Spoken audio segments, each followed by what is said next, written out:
नमस्कार, मैं जितेंद्र चतुर्वेदी। मतांतर में आप लोगों का स्वागत है। उत्तर प्रदेश की सियासत में जो रंग दिख रहे हैं, उन रंगों के पीछे भी कई रंग हैं। दरअसल बात हम लोग उसी पर करेंगे कि आखिर क्या वजह रही कि स्वामी प्रसाद मौर्य चले गए, दारा सिंह चौहान चले गए और तमाम नेता जो जाने की कतार में अभी लगे हुए हैं। अभी और कई नाम हैं, लेकिन उन नामों को मैं अभी नहीं लूंगा। वैसे आप लोगों तक जो उड़ते उड़ते खबर पहुंच रही होगी कि फलाने जा सकते हैं, ढिमकाने जा सकते हैं, आप ये मानकर चलिए कि उन खबरों में सच्चाई ज्यादा है। या मैं ये कहूं कि जो लोग पिछली बार अपना अपना घर छोड़कर भाजपा में आए थे, अब वो फिर से भाजपा से लौटकर या तो अपने अपने घर में जाएंगे या साइकिल चलाएंगे। दो में से एक ही बात होगी। सवाल यह है कि जा क्यों रहे हैं। देखिए, स्वामी प्रसाद मौर्य गए और उसके बाद में बड़ा हो हल्ला हुआ, दारा सिंह चौहान गए, बड़ा हो हल्ला हुआ।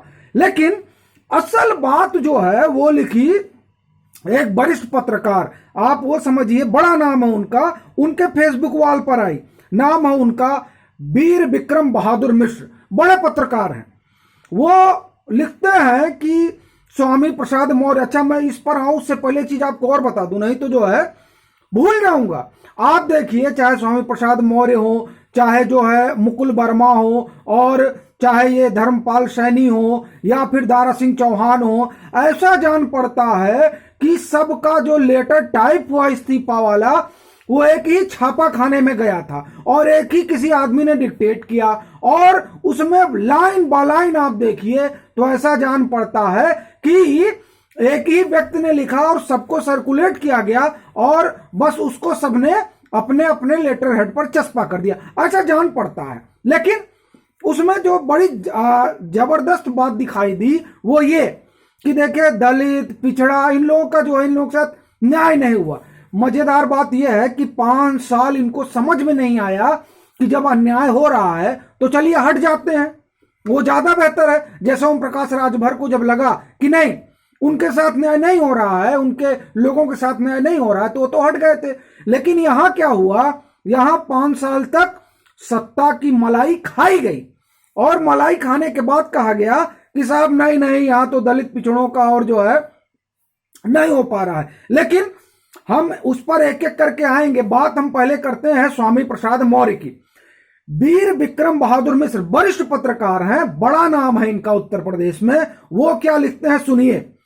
उन्होंने बहुत लंबा लिखा है और उन्होंने ये बताया कि कैसे जो उनको नेता प्रतिपक्ष बनाया गया, और नेता प्रतिपक्ष बनाया गया, बड़ी हनक उनकी बसपा में हुआ करती थी, फिर अचानक उन्होंने पाला बदल लिया और फिर अभी इस्तीफा दे दिया, ये कहते हुए कि दलितों, पिछड़ों, गरीब, बेरोजगारों आदि की उपेक्षा किए जाने की सरकार में किया गया, इसलिए मैं इस्तीफा दे रहा हूं। वो कहते हैं कि प्रश्न यह उठता है कि जिस सरकार से आपने इस्तीफा दिया, उसने उन्हें इन्हीं दलित, मजदूरों, गरीबों, पिछड़ों के हितों की रक्षा के लिए ही तो मंत्री बनाया था।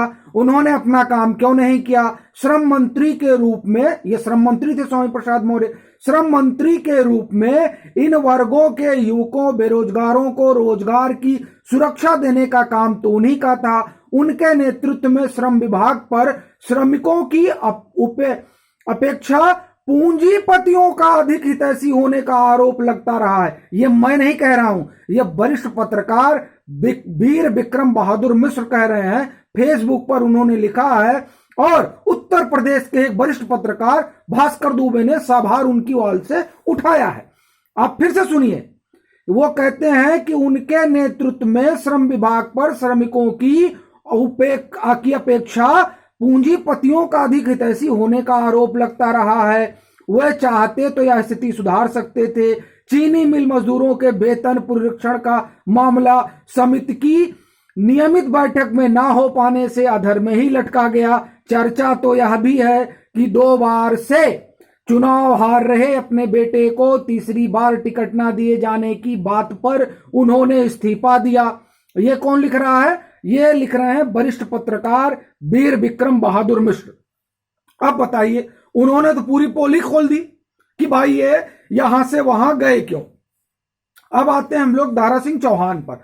दारा सिंह चौहान क्यों गए? देखिए, जो मधुबन के वो विधायक हैं, और बड़े नेता हैं, लेकिन दिक्कत यह है कि बड़े नेताओं को जब लगता है कि वो चुनाव हार जाएंगे या टिकट कट जाएगा तो वो इधर से उधर चले जाते हैं। अभी देखिए जैसा कि सुधांशु द्विवेदी भी बता रहे थे और तमाम जो है भाजपा के लोग ये कह रहे हैं कि दरअसल या तो टिकट कटने का डर है और या फिर इस बात का डर है कि जमीन पैरों के नीचे से खिसक गई है, तो वो लोग जो है इधर से उधर जा रहे हैं।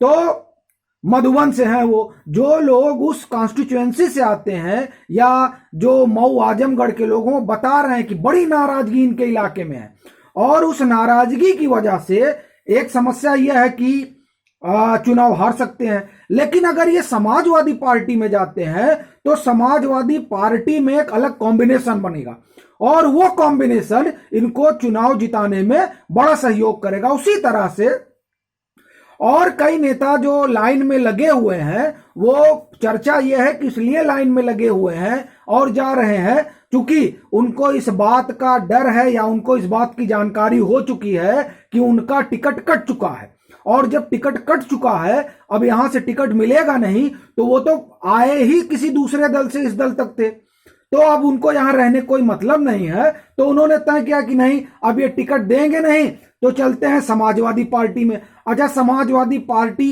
किसी तरह से सरकार बन जाए, उसे लेकर अकुलाहट और जो व्याकुलता है उसकी वजह से वहां सब लोग पहुंच रहे हैं, वैसे ही जैसे एक जमाने में भाजपा में हुआ करती थी 2017 में।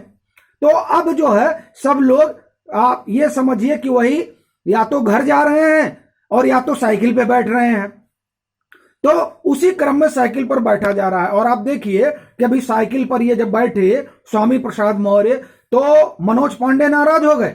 मनोज पांडे समाजवादी पार्टी के बड़े नेता हैं, उच्चाहार से चुनाव लड़ते हैं, और ये जो अभिषेक मिश्रा, संतोष पांडे, मनोज पांडे, पवन पांडे, यही लोग जो है मिलजुल कर एक तरीके से आप समझिए कि वो जो ब्राह्मण जोड़ों वाला अभियान है सपा का, यही लोग चला रहे हैं। ये उच्चाहार सीट से 2 बार विधायक हैं। अभी आप समझिए जब मोदी लहर थी तब जो है मनोज पांडे चुनाव जीते, ये बड़ी बात है। मोदी लहर में जब भाजपा और उनके सहयोगियों ने 325 सीट हासिल की, ऐसी स्थिति में मनोज पांडे अपना सीट बचा के रखे, ये बहुत बड़ी चीज है। और वहां से मौर्य साहब के लड़के हारे थे। अब ये चर्चा है कि जब वो वहां जाएंगे तो चुनाव लड़ेंगे, तो अब समाजवादी में हो गए हैं तो मनोज पांडे का टिकट कट सकता है, इसलिए वो नाराज हैं। खबर ये भी है कि भाजपा भी उन पर डोरे डाल रही है। बहरहाल कोई भी डोरे डाल रहा हो, अपने को उससे क्या। लेकिन ये जो आने जाने वाली बात है, इसको जिस तरह से ठाकुरवाद से जोड़ा जा रहा है और तमाम तरह के वाद से जोड़ा जा रहा है, मुझे लगता है उससे जोड़ने की बजाय जो असल मुद्दा है उससे उस पर आना चाहिए और जोड़ घटाव उस पर होना चाहिए। तो ये जो पलायन है, पलायन की बड़ी वजह जो है वो कुनबा है, अपनी सीट है, अपना टिकट है।